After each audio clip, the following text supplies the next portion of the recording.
Meditations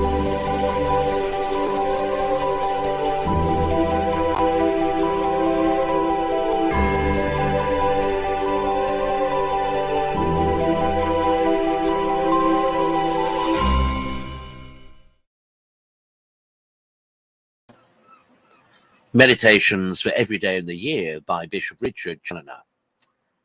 January 2nd, on beginning a new life with a new year.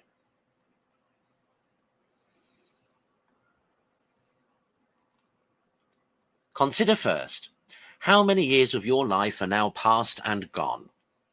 How long it is since you first came to the knowledge of good and evil? And in what manner you have spent all this precious time, given you for no other end, but that you might employ it in the love and service of your God, and in securing the salvation of your immortal soul. Alas, have any of these past years been spent in such a manner as to answer this great end? Is not that one and only business for which you came into the world still to be begun? Have not all these years, which one after another have flowed away into the gulf of eternity, been utterly lost to your souls? It is well if they have not, considering how soon the greatest part of Christians, after their coming to the use of reason, fall from the grace of their baptism. How quickly they gave themselves up to follow the bent of their corrupt inclinations and passions, and in what a forgetfulness of God they generally pass their days. Ah, my soul, what a sad thought it would be if during all these years thou hast hitherto lived, instead of storing up provisions for a happy eternity, thou hast been only treasuring up to thyself wrath against the day of wrath. Consider, secondly, the present state and condition of your conscience. What is your life at present? How stand accounts between your soul and God? What would you think if this day you were to be called to the bar of divine justice? Would you not earnestly desire a delay? Alas, how few live in the manner in which they will be glad to be found when death shall overtake them. And yet they are not ignorant that death generally comes when least expected, and that, generally speaking, as men live, so they die. Ah, my soul, deceive not thyself, not suffer thyself to be imposed upon by the enemy. Thy time, to all appearance, will be much shorter than thou art willing to think. This very year, perhaps, may be thy last. It will certainly be so to many thousands who expect it as little as thyself. Set then thy house in order now.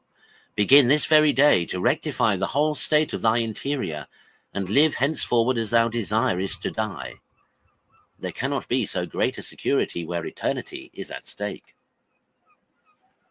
Consider thirdly, that the mercy of God has borne with you for so many years past, and, notwithstanding all the provocations of your repeated crimes and perpetual ingratitude, has brought you now to the beginning of this new year, out of a sincere desire that now at least you might begin a new life, and such a life as might secure to your soul that true life which never ends. You have been, alas, like the barren fig tree planted in his vineyard, which hitherto is willing to try once more, in hopes of our doing better for the future.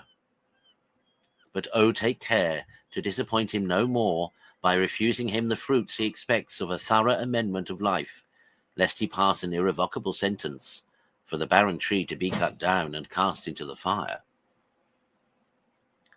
Conclude to begin from this very hour to turn away from sin, and to dedicate yourselves henceforward in good earnest to the love and service of your God.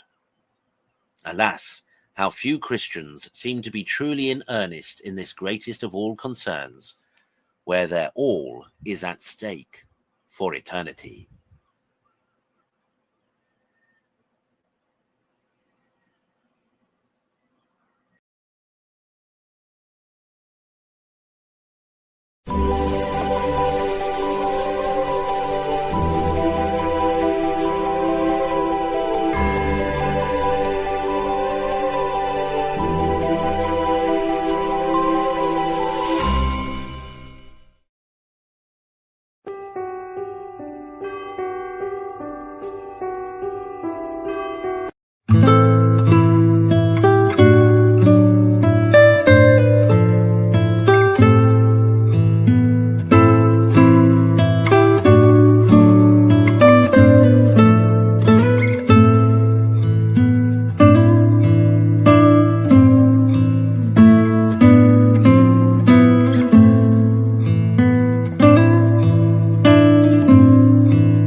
you.